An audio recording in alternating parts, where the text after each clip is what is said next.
The 1960s, the golden age of American muscle, chrome, and style.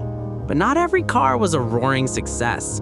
Some were engineering disasters, others just plain dangerous, and a few, they should have never left the drawing board. Today, we're diving into the 9 worst American cars from the 1960s, a list of the most disappointing, unreliable, and outright bizarre vehicles Detroit ever dared to build.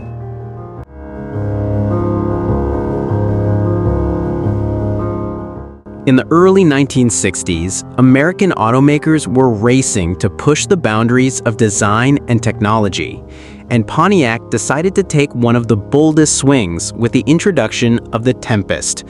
Produced from 1961 to 1963, the Pontiac Tempest was a mechanical oddity, unlike anything else on the road. It was marketed as advanced, efficient, and forward-thinking. But behind that innovation was a deeply flawed and unreliable machine. At the center of the Tempest's design was its most infamous feature, a curved, flexible steel drive shaft known as the rope drive shaft. It wasn't just unusual, it was revolutionary. The drive shaft curved downward in a gentle arc under the floor, allowing the engine in the front to connect to a rear transaxle. Pontiac engineers claimed this would improve balance and ride quality. In practice, it caused chaos. That rope driveshaft spun at speeds over 9,000 RPM. Unsupported for most of its length, it frequently developed severe vibrations and alignment issues. Owners complained of shuddering, shaking, and grinding, even during basic driving. The driveshaft would often wear out or misalign, causing further damage to the transmission. Most mechanics had never seen anything like it and didn't know how to fix it properly. But that wasn't the only strange design choice. The Tempest's rear-mounted transaxle, intended to improve weight distribution, turned out to be fragile and unreliable. Fluid leaks, gear failures, and sudden breakdowns were common. Paired with the already problematic driveshaft, the entire drivetrain became a ticking bomb. On the road, the Tempest was equally unpredictable. Its narrow stance, soft suspension, and unorthodox layout made it dangerously unstable during cornering and evasive maneuvers. Drivers reported a floaty, disconnected feeling at highway speeds, and in emergency situations, the handling could turn downright hazardous. And like many cars of its era, it lacked basic crash protection. No crumple zones, no seat belts, no structural reinforcements. Combine all that with the Tempest's mechanical failures, and you had a car that not only broke down, but put lives at risk when it did. In the end, the Pontiac Tempest was a bold idea that simply didn't work. It's remembered today not for its performance or popularity, but for how badly it missed the mark.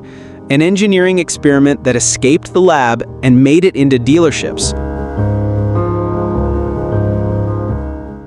In the world of classic American cars, the name Buick Skylark often brings to mind chrome, power, and the golden age of muscle.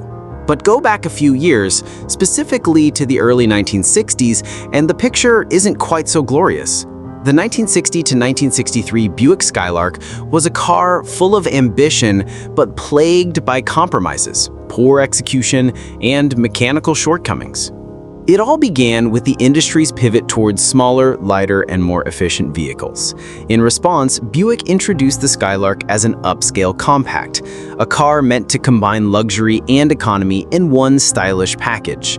Unfortunately, that vision ran into reality fast. At the center of the Skylark's problems was its aluminum V8 engine, a lightweight, innovative power plant that seemed promising in theory. In practice, it was anything but. This engine was fragile, difficult to service, and suffered from common issues like overheating, warping cylinder heads, and oil leaks. Many mechanics were unprepared to deal with aluminum engine blocks at the time, making repairs complicated and costly. Owners quickly realized that what seemed advanced was actually a maintenance nightmare. But even when running properly, the Skylark's performance was underwhelming. The car struggled with acceleration and lacked the power buyers expected, especially compared to similarly priced competitors. The lightweight V8 didn't deliver the punch it promised, and the driving experience felt sluggish. For a car that carried a premium badge and price tag, this level of performance was a letdown. And then there was the interior, which, despite being marketed as a luxury compact, was tight and uncomfortable. The cabin was noticeably cramped, particularly in the rear, and the driving position felt oddly proportioned. Buick tried to mask these flaws with trim upgrades and styling tweaks, but buyers weren't fooled for long. By 1963, the cracks were showing. The Skylark wasn't competitive with its rivals, not in price, not in performance, and certainly not in reliability. While the name would later become synonymous with power and prestige in the muscle car era, the early 60s versions were more of a misstep than a milestone. In hindsight, the 1960 to 1963 Buick Skylark stands as a classic example of a car that aimed too high without the engineering to back it up. It's a reminder that innovation, when rushed or poorly executed, can backfire, especially in an era where customers expected style and strength to go hand in hand.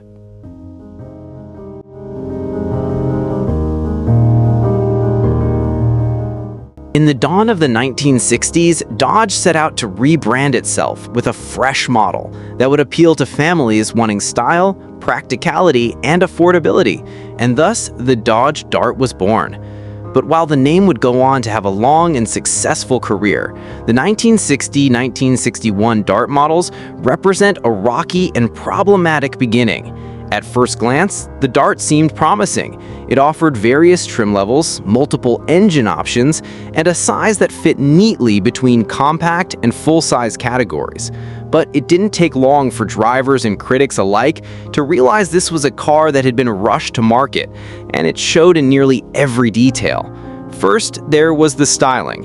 In an era already known for bold design, the early Dart managed to stand out, and not in a good way.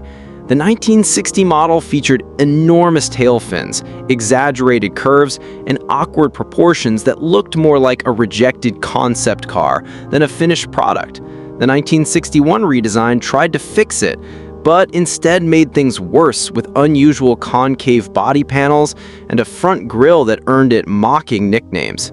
These design missteps didn't just age badly, they were disliked even in their own time. Then came the interior, which was a letdown in almost every sense. Dodge cut corners with cheap materials, hard plastics, and thin upholstery. The dashboard was uninspiring, the knobs and switches felt fragile, and there was an overall sense of cost-cutting. This might have been forgivable in a bare-bones economy car, but Dodge was trying to pitch the Dart as a mid-level option. It didn't measure up. Mechanically, the Dart introduced the now famous Slant 6, which eventually earned a reputation for durability. But in 1960 and 1961, it still had growing pains, especially with carburetor problems, stalling, and rough cold starts. Many owners dealt with frequent tune-ups, inconsistent idling, and poor fuel economy, undermining confidence in Dodge's new direction. As if that wasn't enough, the early Dart was notorious for rust issues. Weak rust-proofing and poor paint durability meant that many of these cars began to show corrosion after just a few winters, especially in the Northeast and Midwest. Common problem areas included wheel wells, rocker panels, and floor pans. To Dodge's credit, the company learned from its mistakes. By 1963 and beyond, the Dart had been refined into a much more solid, attractive, and reliable vehicle. It would go on to become a staple of Dodge's lineup for over a decade. But those first 2 years, 1960-1961, remain a cautionary tale. The early Dart was a case of bold marketing without the engineering or design quality to back it up. It tried to be everything at once: stylish, affordable, innovative, and instead, it fell short on all fronts. For collectors today, those early Darts are rare, and not because they were loved, but because most didn't survive the years of rust and neglect. They serve as a reminder: when automakers prioritize flash over fundamentals, the results may look interesting, but they won't stand the test of time.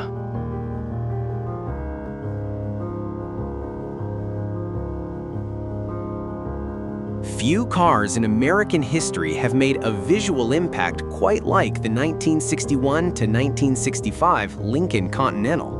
With its sleek lines, minimalist design, and iconic suicide doors, it redefined what a luxury sedan could look like. It became a favorite of presidents, celebrities, and anyone who wanted to make a bold statement pulling up to the curb. But behind all that elegance was a machine that could turn into a nightmare. Let's start with the doors, those gorgeous rear-hinged suicide doors. While visually stunning and undeniably unique, they were mechanically flawed. The doors were heavy and prone to misalignment, which meant they would often jam or fail to close properly. Worse, in the event of a side collision, these doors could pop open unexpectedly or fail to open at all, trapping passengers inside.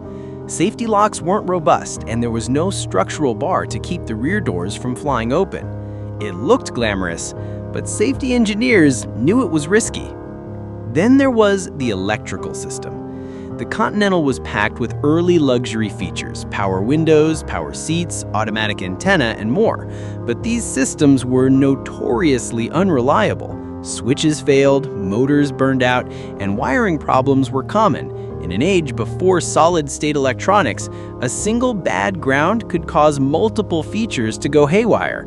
Drivers would often find themselves with stuck windows, dead power locks, or flickering interior lights, and fixing it wasn't easy or cheap.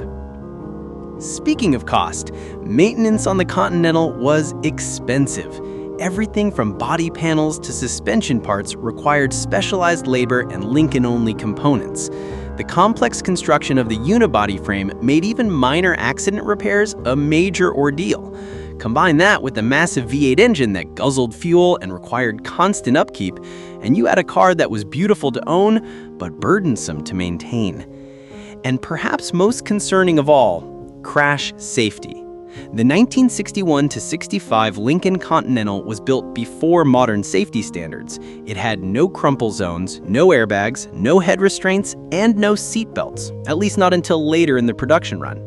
Inside the cabin, hard metal surfaces and sharp trim dominated the dashboard.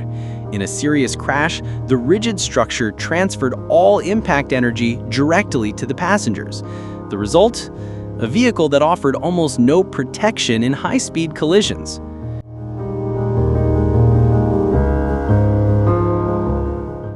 When people hear Chevelle Malibu, their minds usually go straight to the muscle car glory days, roaring V8s, chrome trim, and tire-smoking power.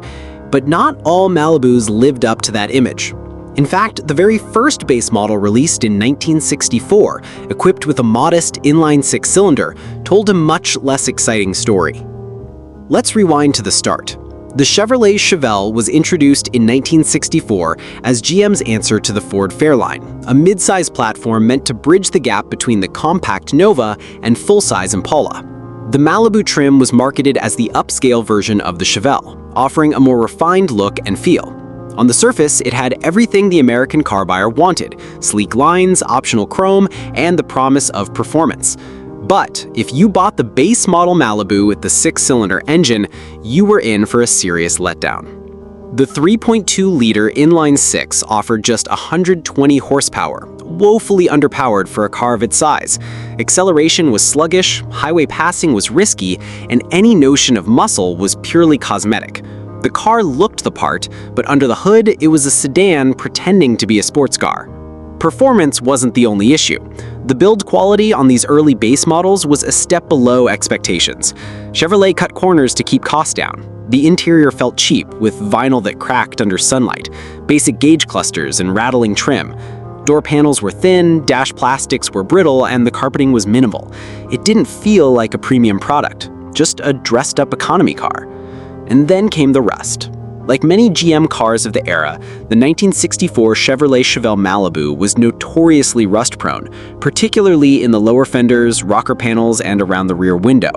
Poor rust-proofing meant that even within a few years, many Malibus began showing signs of decay, especially in wetter or salt-heavy climates. Now, contrast all of this with the later Chevelle SS models, which packed 327 or 396 cubic inch V8s and became icons of the muscle car era. The six-cylinder Malibu couldn't be more different. It had none of the power, none of the handling, and none of the prestige, just the same nameplate and styling cues. In essence, the 1964 Chevrolet Chevelle Malibu base model is a car that sold an image but didn't deliver the experience.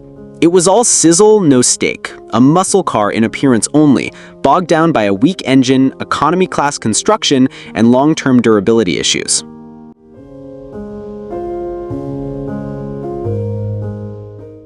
The 1964 to 1966 Plymouth Barracuda is a classic case of first but forgotten.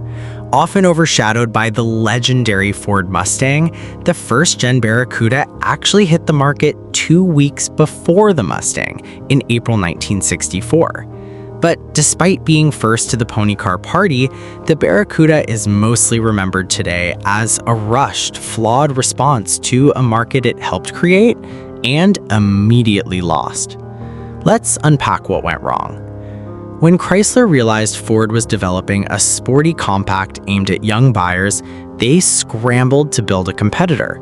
Instead of creating something new from the ground up, Plymouth took the existing Valiant compact sedan, a sensible, practical car, and reworked it. The result was the Barracuda, which shared much of the Valiant's body, structure, and drivetrain. The most distinctive feature?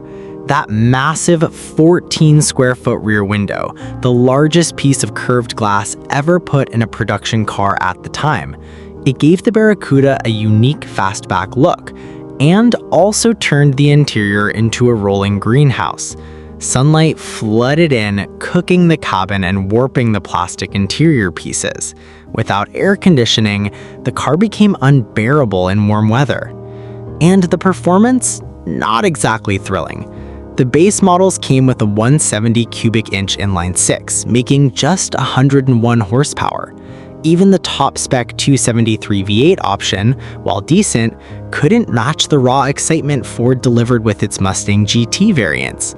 The Barracuda felt more like a compact commuter with a weird rear window, rather than a true sports car. Styling was another issue. Because it was based on the Valiant, the Barracuda looked dated the moment it launched. It didn't have the long hood, short deck profile that defined the pony car genre. It wasn't sleek, it wasn't sexy, and when the Mustang debuted with its aggressive design, better performance options, and massive marketing, the Barracuda instantly looked like a half measure. Sales told the story. Ford sold over 400,000 Mustangs in the first year. Plymouth barely moved a fraction of that.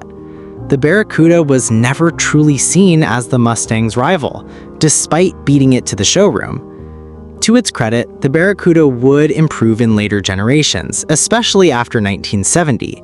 But the first gen, 1964 to 1966, remains a symbol of missed opportunity. Chrysler had a head start and a unique idea, but rushed execution, weak styling, and lackluster performance doomed it to second-tier status. The 1964 to 1966 Plymouth Barracuda teaches us that being first doesn't matter, not if you fail to deliver the full package. In the late 1950s, Ford Motor Company embarked on one of its most ambitious projects, the launch of a completely new car division. Backed by massive investment and hype, the Edsel was introduced as the car of the future, but almost immediately it became one of the most spectacular failures in automotive history. The Edsel was named after Edsel Ford, the son of company founder Henry Ford. Marketed as a cutting-edge vehicle with innovative features and bold styling, it was supposed to fill the gap between the Ford and Mercury lines. But from the start, things went wrong. One of the most controversial features of the Edsel was its front-end design. The vertical oval grille was intended to be distinctive, but instead it drew widespread ridicule. Critics compared it to everything from a toilet seat to a horse collar, and consumers weren't impressed either. Styling was awkward, overdone, and lacked clear identity. Ford had also misread the market. The car arrived during a recession, and buyers were more cautious with their spending. The Edsel's pricing placed it in an uncomfortable middle ground, too expensive for budget buyers, but not appealing enough for luxury consumers. And because it was built on shared platforms with other Ford and Mercury models, it didn't offer anything truly unique. Mechanically, the Edsel wasn't much better. Early production cars suffered from rushed assembly and poor quality control. One of its most hyped features, the Teletouch push-button transmission, was located in the steering wheel hub, and it frequently malfunctioned. Many Edsels were delivered with parts missing or improperly installed, further damaging its reputation. The brand was discontinued in 1960, less than 3 years after its launch. Ford had hoped to sell hundreds of thousands of Edsels annually, but only about 118,000 were ever made. The financial losses were enormous, and the public embarrassment was even greater.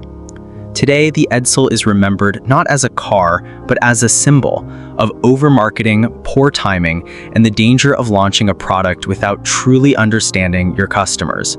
It remains one of the most infamous missteps in the history of the automobile industry.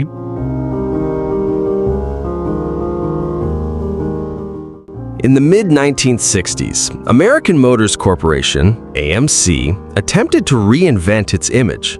Known primarily for practical, economical cars, AMC decided to chase a trend, the rising popularity of fastback designs and personal luxury coupes. The result was the Rambler Marlin, a bold, unusual, and ultimately unsuccessful experiment.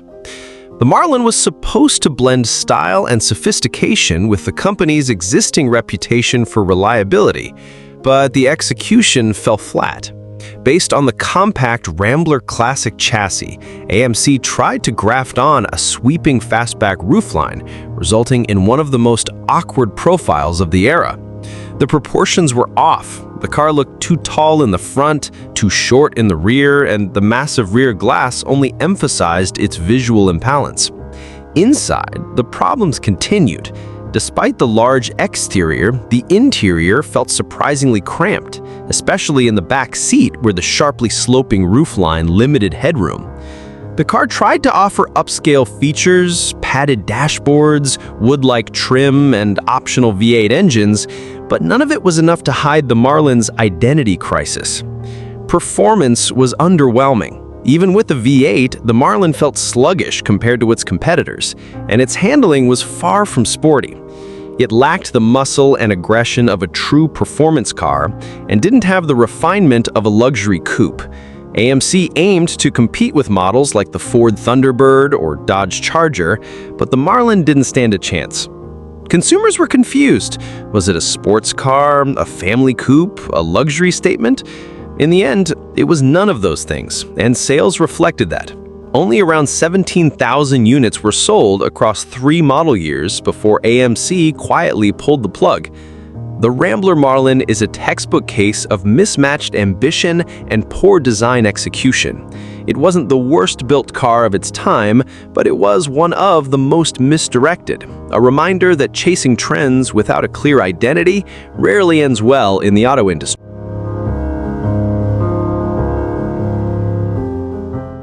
In the early 1960s, Chevrolet introduced the Corvair, a daring departure from American car norms. It was rear-engined, air-cooled, and designed to challenge European imports like the Volkswagen Beetle. At first glance, it seemed like a smart, compact solution for the modern American family, but the reality beneath the surface would soon ignite one of the biggest safety controversies in automotive history. The Corvair's most defining and most dangerous feature was its rear-mounted engine paired with a swing-axle rear suspension. This setup gave the car very different handling dynamics from what American drivers were used to. Unlike the stable, front-engined, rear-wheel drive layout of most US cars at the time, the Corvair's rear-heavy balance created serious problems at higher speeds or in emergency maneuvers. Because it lacked a front stabilizer bar in early models, the car was prone to severe oversteer. The rear end could suddenly swing out during a turn, especially if the driver lifted off the gas. In worst-case scenarios, this led to loss of control or even rollovers. Tire pressures had to be precisely maintained, with unusually low pressure in the front tires, just to make the car handle safely, but many owners didn't know this, and dealers rarely explained it. These problems might have been quietly forgotten until Ralph Nader published his bombshell book, Unsafe at Any Speed, in 1965. The first chapter focused entirely on the Corvair, accusing General Motors of ignoring safety defects in favor of profit. Nader's book sparked a national conversation about automotive safety and pushed the US government to begin regulating vehicle design more closely. GM, for its part, responded poorly. Instead of addressing the issue directly, they tried to discredit Nader, which only worsened the scandal. Though later Corvair models, from 1965 onward, fixed many of the original suspension issues, the damage to the car's reputation was done. Public trust evaporated. The Corvair became a symbol of corporate negligence and dangerous design, and sales plummeted. In hindsight, the Corvair wasn't the only unsafe car on the road at the time, but it became the most infamous. It represents a turning point in US automotive history, when consumer safety began to outweigh styling or engineering novelty. The car may have been innovative, but its legacy will forever be tied to its role in igniting the modern safety movement.